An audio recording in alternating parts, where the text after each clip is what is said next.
Good morning, world. Good morning. So I don't know if you've watched our last Tom MacDonald. Well, obviously, we're doing Tom MacDonald. So I have his picture there. We're doing an older song by Tom MacDonald. But before we get to that, we did, the last one we did was his song called No Good Bastards. No Good Bastards. And some of you had a problem with me on that one. You hurt my feelings. You gonna share some of those? Yeah, right off the bat, somebody said right here, Cedric has a better take on this song. Okay, he does. All right. I missed some things. And he said, Brian, don't overthink Tom's words. They are not literal. I know they're not literal. Thank you for that constructive criticism, because that was one of the better comments I had, actually. The hog life is strong. I know. And I was just trying to give an opinion, right, on the killing part, kind of juxtaposed with some of his other songs, and this guy actually got it. This comment. Well, you're gonna share that comment later. Oh yeah, I'm sure in a second. There's well, somebody says this reaction has me shaking my head shaking my head too many times, laugh out loud, blah blah blah. But then this guy got me. He said I had the same pause with the lyrics, "Kill them all." And that's where, for those of you who watch, and you gave me a hard time for it, because I know he's talking about kill him with his lyrics and all that. It's just, kill them all, but then I was just saying, and then he bleeps ass kickers, right. Whatever. You'll bleep out the word ass, but leave the word killing. People were saying, oh, ass is a bad word. Okay. It's art. For some people, ass is a bad word, but I guess you don't mind your kids misinterpreting kill them all. So anyways, that's all I have to say. But then we got the good ones. So special attire. This guy says, dude, shut up and put your phone down. It's a reaction rear. I think he meant here. I'm assuming. And then right above that you can say, so remember Tom did a video on cancel, basically cancel culture? Right. So this hog says, Cedric, let that fool go. He's so annoying. I can't do that because I need to be canceled. No, I can't because everything says Cedric and Brian on it. It costs way too much money to refix everything and get it done differently. And then Cedric's favorite comment to me, I believe. This man needs to help me. I don't know where to find this attire. I don't know where it's found. It's be special ordered. Says, can we get this guy? And you can read the rest right there. Don't even know where you can find that type of hat. But Brian texted me the next morning. I'd rather have a mask. Right, yeah, you have a mask, but I'll leave that alone.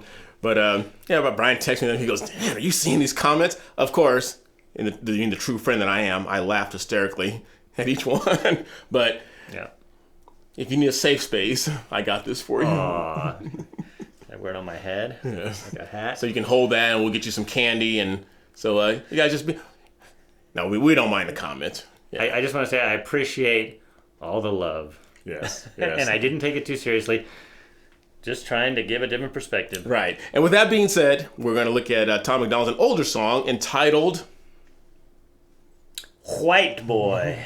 Whiteboy. It's an older song, but yeah, I think it's one of his better ones. So yes. So Here we go. Bring the comments. Bring it. I'm Cedric. And I'm Brian, and this is Cedric and Brian.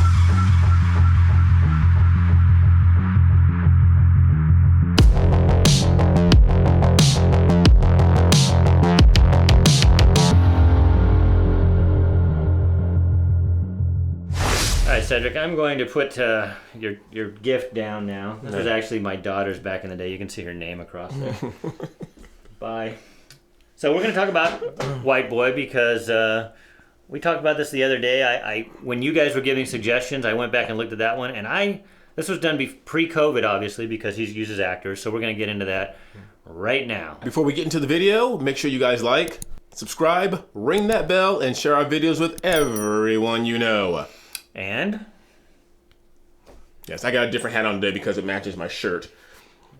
We both decided to go black for Whiteboy. Yeah. I gotta say this really quick. It has nothing to do with the video, but I'm wearing this shirt honoring the late, great Kobe Bryant because this past Monday we lost another Laker legend, in Elgin Baylor, 86 years old. And so I'm a Laker fan. So shout out to Elgin and his family. Prayers with your family.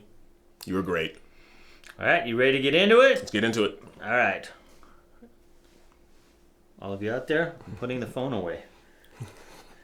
He yelled at me about that as I put up there. Your comments made an impact. Yes. See, we listened to you, even though some of you were nicer than others. All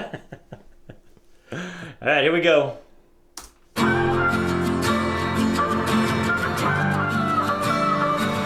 I cannot feel guilty for that I didn't do, but I can understand the reasons why you think that I should.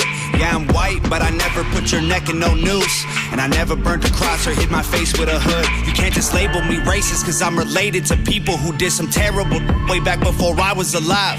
My parents brought me up to treat everyone as an equal. I refuse to feel ashamed cause of my pretty blue eyes. Alright, so let that go for a while there. So basically that whole little first verse, him saying, I'm not going to feel guilty just because of the color of my skin. Right. That's it. I mean, that whole first stanza was basically that. Yeah. I love the classroom setting because that's where education takes place. And if you look at the beginning, it's set up that whoever this teacher is, he's trying to get a point across. It's like he's trying to sell that blacks are being mistreated, that, the white people are doing this. And Tom raises his hand and goes, you know what? I got a different opinion, and I'm going to say it. And that's why you kind of see some of the students with this shocked expression like, oh my goodness, he's actually going against the teacher. Yeah. So, good first line. Like in Tom character, even way back then, so this was 2018, he just comes out hitting right off the bat. Yeah. A Nazi, a white supremacist. Anyone who labels me as that because of my family genetics. The hatred for Caucasians is so pathetic. Go be proud that you're black, but don't hate me for some credit. You wanted to take that, right? Yeah, and like you said, a lot of it has been going on, especially this past summer, with black pride and be proud of your black culture and be proud of your black heritage, which I agree with to a certain extent.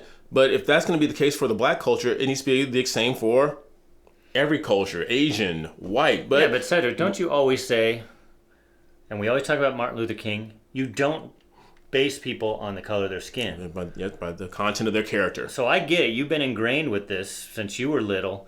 It's okay to have, black pride and all of that. But again, then you're taking and you're having pride for something for simply what shade you are. Right. So I get the impulse. Obviously, I can't have that impulse. No. You can't have white pride. You can't. Yeah, that sends a different message when you have white pride. So this is where I kind of hit Cedric on. It's like, Cedric's always saying we can't judge people by the color of skin.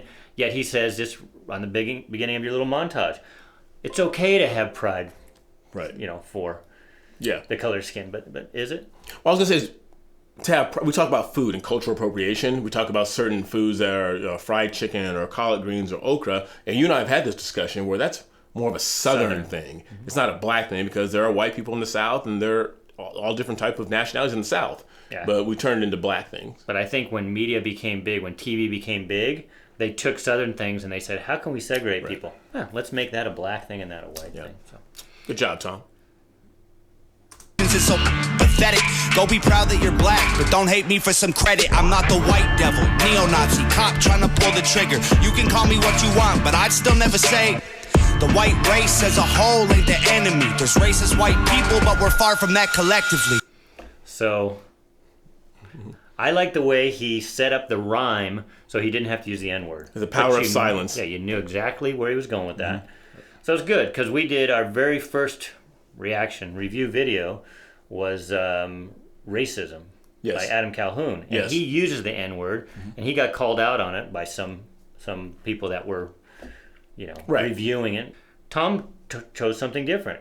Right. But you knew exactly the word he was doing. I mean, that's clever. So that's using, like some of the old artists, you use words in a certain way to convey a message without having to say the word. Very Dr. Seuss-like. Yeah, very Dr. Seuss. I miss him. Already. You can still get green eggs and ham. All right, I'm backing it up a little, folks. The white race as a whole ain't the enemy. There's racist white people, but we're far from that collectively. White boy, don't say that. White boy, oh you so bad. White boy, you wish you were black. White boy, dear white boy. White boy, white noise. I can't say with my white voice. White boys, white lies. Don't tell me how to see it through my white eyes. White boy, don't say that. Yeah, so I like how all of the, quote, POCs are telling him not to say that, and then Tom comes out, just like gets up on his chair, shakes his head, says, "Don't tell me what I can or can't say just because of the color of my skin." There's a few POCs, and there were also some white people who were like, hey, man, don't say that. Well, yeah, don't say that. We know it's the white liberals that are the worst right. at this anyway. Yeah, because if you say that, you're speaking out against it, and you're showing you're racist, you're showing your anger, you're showing your disheartenment. So that shows you're racist. Yeah, and even the teacher, he's the first one who says, "Hey, don't say that, white boy." It must be a public school. White lies, don't tell me how to see it through my white eyes. If a black man is sipping on some cognac sitting next to me, I don't assume that every black's favorite drink is Hennessy. I don't dislike Tanisha because her first name isn't Stephanie. Not only is that wrong, it's a waste of energy. Ivory or ebony, 45 or 17, we all bleed the same. Martin Luther King or Kennedy. So he had a lot to say there, which I liked. So He is spitting there. yeah. So first of all, we were having this debate. The numbers, 45 or 17. Before that, Yeah, go ahead. Hennessy. Oh yeah, that's right. Come on now, Tom. 'Cause all I drink is E&J and Christian Brothers. That's all I drink. I can tell you that's not the truth. No, I don't drink that either. But like the stereotypes. He's talking about the stereotypes and how we need to be careful with that. Just because you see a black man, he doesn't automatically drink Hennessy or E&J. And I think I shared this earlier. When I first saw a picture of Tom before I heard his music, I made a snap decision about what type of music I was going to hear. Yeah, he thought he was going to be a rock guy. Yeah, and I was wrong. Then we had this discussion. And you're going to have to help us, all the Hangover Gang peeps out there. 45 or 17. We were trying to figure, is he talking about age? Is he talking about the president? Because he got That's Trump. and 45. Andrew Johnson after Lincoln, which that didn't make a lot of sense because why would he call out Andrew Johnson? I don't know. You let us know. And then you thought something about calibers maybe? It's really weird. That was a stretch, so you can get mad at me in the comments, but it's just a random thought. I said 45 or 17, I think, because there's 45 caliber guns and there's 17 total calibers. So it's like, how am I going to take you out? Which one? Which one out of the 17 do you want? You want a 45? You want a 22? So you guys let us know. Yeah. You guys let us know. I was having fun. I know I want to be too lyrical, but I know. Not literal, but, but he picked those two numbers for a reason. You let us know. Right. Last thing, MLK and Kennedy, a black man and a white man, both prominent people of their time in the 60s, both shot and killed, kind of showing we all bleed the same. Yeah, and although MLK never said these words exactly, JFK did when he said, ask not what your country can do for you, but instead ask what you can do for your country. And that is completely flip-flopped nowadays. Yeah. Obviously, we've made these statements before. We think if Kennedy kept with his same philosophy from the 60s, and I know people change, but his philosophy of the 60s aligns much more with the right side of the aisle than the left. Yeah. Because he basically, like Cedric just said, you take care of your own business. Yeah. With that being said, don't get hooked on those stimulus checks, folks. It's the government's way of doing the hand to mouth and then feeding you, and then bring it in, make you reliant. Once you're that rat and you hit the little button for the pellet, they got you. All right, let's go back. And then I didn't mention this before, because a lot of you really liked No Good Bastards and thought it was a really hard rock song. I'm a rock guy. To me, still, it was soft. I think of... Here come the comments. I know. You can hit me up, but... Here come the comments. Because songs like Killing in the Name by Rage Against the Machine, that guitar and drums and bass, that was hard. I don't agree with anything that Rage Against the Machine really spouts in their lyrics, but man, I can bang my head to their music. Right. You can get out there, get angry. Tom's just didn't do that for me. Is it okay to have a different opinion? I hope so. I hope that's what we've learned from Tom's music and from our channel. You don't strike me as a mosh pit type of guy. Back in the day. Oh, back in the day. Way back in the day. All right. I was already too old by the time Rage came around. But okay. So anyway, that was just my take. This song, he raises his voice in the chorus without even needing guitars. You could feel his emotion. Yeah. That's all I got to say on that. 45 or 17, we all bleed the same. Martin Luther King or Kennedy. They're angry, I'm reciting the facts. He's white and he raps and stole the culture right from the blacks. Okay, he's fire, but we lit the flame. He's siphoning gas. So this corny little honky man, the whitey is whack. All right, so he brings up cultural appropriation, which we did a whole thing on. Say, he's white and he raps. Eminem, and in our day, Beastie Boys. One of the funniest white rap group around. One lonely beastie I be. And they had hard music. Even back in the 80s, if you listen to the music that's behind their lyrics, still, in my opinion, much harder than what Tom did in his most recent song. Well, that goes to show it doesn't matter the pigment of your skin. A lot of us do with culture. I mean, a lot of these white guys like Eminem in that 8 Mile in Detroit, he was brought up in a very tough culture, so he rapped about things that he experienced, whether he was white or black. And then when you go to rock, Jimi Hendrix, probably considered one of the best rock guitarists. Right. And then Lenny Kravitz, another one, black rocker. And the group Living Colour, for those of you old as us, one of the best guitar players around in the 80s and 90s, and it was a black rock group. So he's talking about people calling him out because he's white rapping, but there shouldn't be a skin tone on music and on art. I can't leave out the country genre. We have Darius Rucker. Well, Charlie Pride preceded him, but I love some Darius Rucker because I love country. And then we went and watched blues this past weekend. Yeah. And mainly an all-black blues band, but the whole crowd, for the most part, I mean, there was mainly older white people there. And It's sad because if you go and watch jazz and blues, which is considered a black art form, nowadays it's only old white people that listen to it for the most part. Not all. I mean, don't get mad there. Cedric was there. I was there. Had my Hennessy. Just a little sippy sip.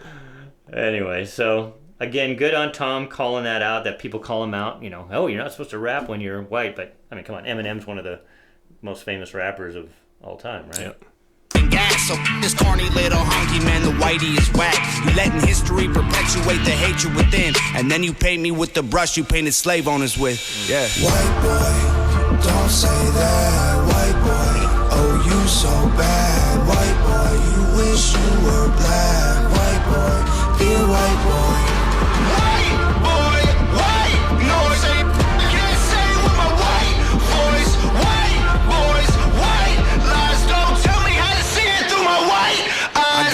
So there's Tom singing both parts to himself now. Right. So I don't know. Is he reflecting on it now? He's conflicted the battle within, like being hit by the media so much, and it's like, oh my goodness, am I wrong? Am I racist? And he's by himself in a thrashed classroom. So well, I had a lot of friends, I don't think you fell into it, but this past summer when everything was just so hateful out there, I had a lot of my friends who were questioning. It was like, man, am I racist? And that was the white guilt that was playing. I was like, man, maybe I am wrong. I had to shake him like, no, you're not. Yeah, I know. Don't fade. Don't go into the light.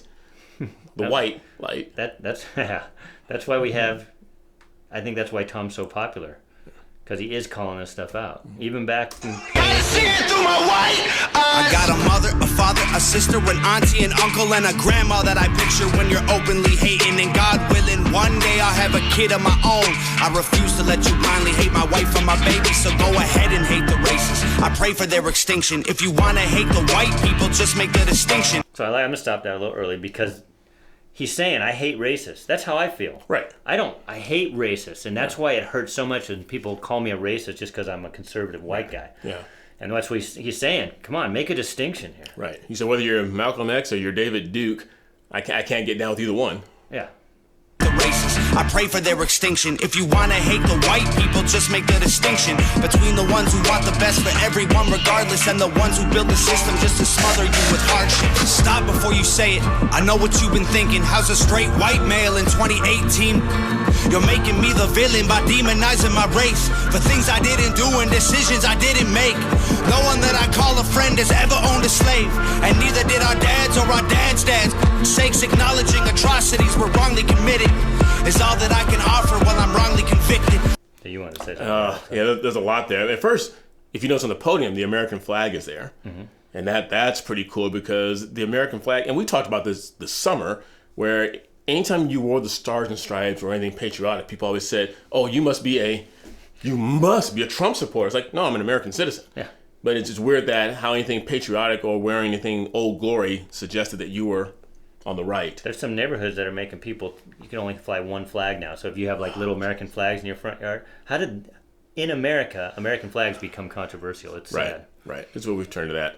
Yeah. But I love the part he says, if you're going to hate white people, please make a distinction. Yeah. Between those who are really racist and those who are white, but we're lumping them all into the same category. And one thing that I really loved, and we've said this over and over again, we are penalizing people who were never slave owners. People who were never slaves are hating on people who were never slave owners. Yeah. And this goes back to even my dad doesn't really recognize it as much. He was on the tail end of it, but maybe my great-grandparents, and that's it. Today's culture, we don't know anything about slavery. Again, we had a black president. Right. Based on a 13% black population. Yeah. So a whole lot of white people voted for him. Yeah. Those evil, racist white people. Cities were wrongly committed is all that I can offer while I'm wrongly convicted. I would never hate a man for what God gave him in pigments, and I would never plot against him just because he is different. I would never judge a human for the cards he was given or call him lesser than myself because of the race that he's mixed with. White people that you hate aren't your neighbors or lawyers. They're the Rockefellers, Rothschilds, Bushes, and Royals. They're the people who monopolized the water and oil and injected your communities with drugs that they spoiled. Rockefeller. Yeah, so here he's kind of going a little bit old school commie. Right. He's playing the class game now. The Rockefellers, the Bushes, and he's trying to say those are the people you shouldn't like. Well, that's what the original socialists and communists used to do. So I don't know if Tom's much younger than us. I don't know if he knows what he's doing there. He's basically doing old propaganda. When you couldn't play the race game, you played the class game. Brian's giving his opinion, Hog family. Yes, it is my opinion. Go easy. And then you're going to hear here, in fact, let's just back it up here. They're the people who monopolized the water and oil and injected your communities with drugs that they spoiled. Got no patience for Nazis. I think they're better off dead. So I should have let that go the first time. So he talks about the Rockefellers and Bushes, and then talks about the Nazis right after it. So he's making this weird class distinction and kind of comparing these white people over here, the rich ones, with the Nazis. They're the ones that control everything. He's sounding a little SJW there. Sorry, guys. This is 3 years old. I know he's grown, but oh yeah, he's changed. I just want the hate. I enjoyed the hate last time. So he does bring it enjoy on. it a little bit. This is an interesting part of the video because you can see the teacher's losing control of the classroom. He's kind of despair. He's crying. He's got his hand over his eyes, thinking, "Oh my gosh, I've lost control of the class because this one person spoke out." And I love that. All it takes is one person. And we've had this in our comment section numerous times when people said they're using our videos to talk to their friends and family members, but you got to speak out. I had another friend who said, "I don't know what to say because I'm afraid I'm going to trip over my words." You're going to. It's like anything else. It's repetition, and there's going to be a few times where someone's just going to beat you up verbally. But you just get back out there and you do it again. Just don't lose your convictions. Don't lose your morals or your ethics. One day, you'll be solid with it. And you learn from your mistakes. Like I learned from all of you. Not to have my phone during these reviews. You learn from your mistakes. I took that to heart. Right. And Cedric gave me a teddy bear. Monopolized the water and oil and injected your communities with drugs that they spoiled. Got no patience for Nazis. I think they're better off dead. They're fighting hatred with hatred, making the hate more intense. I don't want nothing to do with either side of the fence, so don't blindly attack me for wearing braids on my head. Hate the people who believe you put yourselves in the ghetto. Hate the ones who teach their children you ain't cause they said so. Hate the ones who think you're all the same and judge you profusely cause the way that you're portrayed on our news and in movies. Being white and being racist aren't the same, man, I promise. No, it's hard to tell the difference if I'm just being honest. I deserve the chance to show you I'm not part of the problem, and you owe it to yourselves. We got so much in common. So that's Cedric saying right there, right? Yes. We're all a lot more alike than we are different. Yep. And I love the part where he says about how we're blacks portrayed in news and in movies. We take those roles. And one person that stands out to me is the late, great Cicely Tyson. We just lost her a few months ago. She said in an interview that there were certain roles that she just flat out turned down. She goes, you know what? I'd rather not have a payday if I have to play a certain role.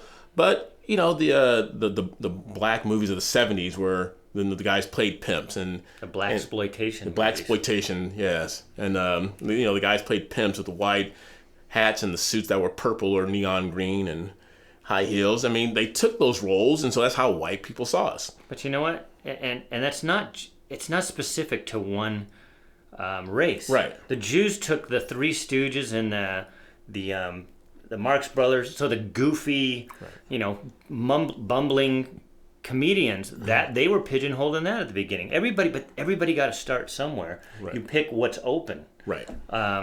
You can say the same thing about Hispanics. They were basically they're in the drug cartel movies. Right. So you got to start somewhere. And if you're an actor making money, I don't think you can complain. You take like Eddie Murphy, he took that money at the beginning and then he started producing his own movies. So you take the opportunities, and instead of blaming, other people for the, what's holding you back because your skin color, take that opportunity, then build your own. Right. I mean, Oprah, she didn't suffer, right? No. And am I right? Is she like the richest female in the United States? I believe so. Yeah.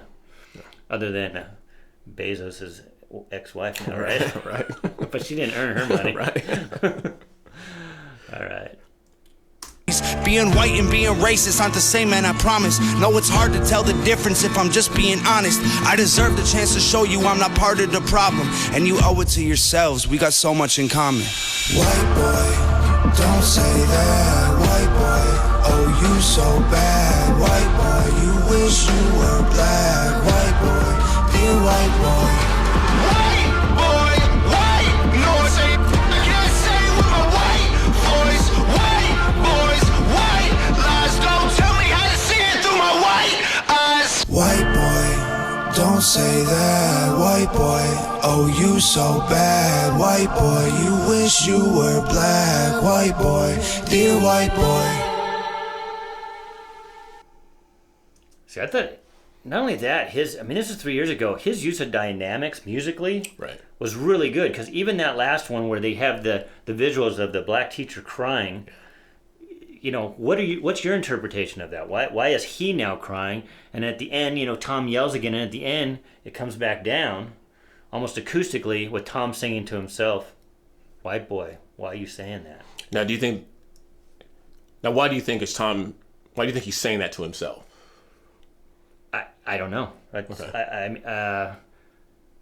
I think maybe, and you guys are going to tell me if I'm wrong, that society keeps beating that into us as white people. You wouldn't understand. Right. I don't know your struggle. That's right. That you're not supposed to come out and say that. So now at the end, he's finally saying, "Yeah, you guys beat me down, man." So maybe that's why I can't say that. That's why the other students are maybe throwing the paper, and that's the beating he's taking. Yeah, he's taking the beating. It's finally like, I've got it. Luckily, Tom doesn't give into that, and he showed that with his last video. He'll come back on anybody. But at this one, if you notice how it reaches a crescendo and then comes back down, him sitting on the chair, getting things thrown at him, just like, "White boy, don't say that." So that's my interpretation, is what can happen and what does happen. Personally, that I think the white people on the left, they basically get kowtowed like we saw this past summer. Mm-hmm. They basically were shining people's shoes, of people of color shoes. Yeah. They were putting their fists up saying Black Lives Matter. They basically, like, all right, I guess that'll do, right? Yeah. Yeah, it's sad. But we want to, like Brian said earlier, we want to do this one because out of all the comments that we got, White Boy was way up there. It's White Boy. I'm sorry, I'm not gonna say it that way. It's too much. It takes too much work. But that was one of Tom's hits that you guys wanted us to review. So we loved it, and we got a few more songs coming. And again, I just gotta say this: we're not a reaction channel. We're not claiming to be. We're more of we went political back in March of 2020. Just to give you guys a little history of Cedric and Brian. We went political in March of 2020. Is that Tom's earlier stuff, with the exception of No Good Bastards, he talked about some of the things that are going on in our world today, so it fit right into our show. And so, we'll throw a couple of his songs in there. So don't get us twisted with a reaction channel. We don't claim to be that. Look at our other stuff. Yeah. All right. Yeah. We should sign off. Give him the call to action. Give him the call to action again there, Hey, go get some hats. Go get your hats. But make sure you make sure you subscribe. Sorry, I don't want to cut you off. Me off, but you did. CNB10 for 10% off our hats. CNB 10. Like that. Yep, 10% off all our hats. All right, hit it. Okay. Make sure you make sure you subscribe, make sure you ring that bell. Keep leaving the comments. We love them. And again, we're one of those small channels. We try and answer every single comment, whether it be with an emoji or just a thank you, or we'll say something back. We'll be just as decent to you as you are to us. All right. Until next time, I'm Cedric. I'm Brian. See you later.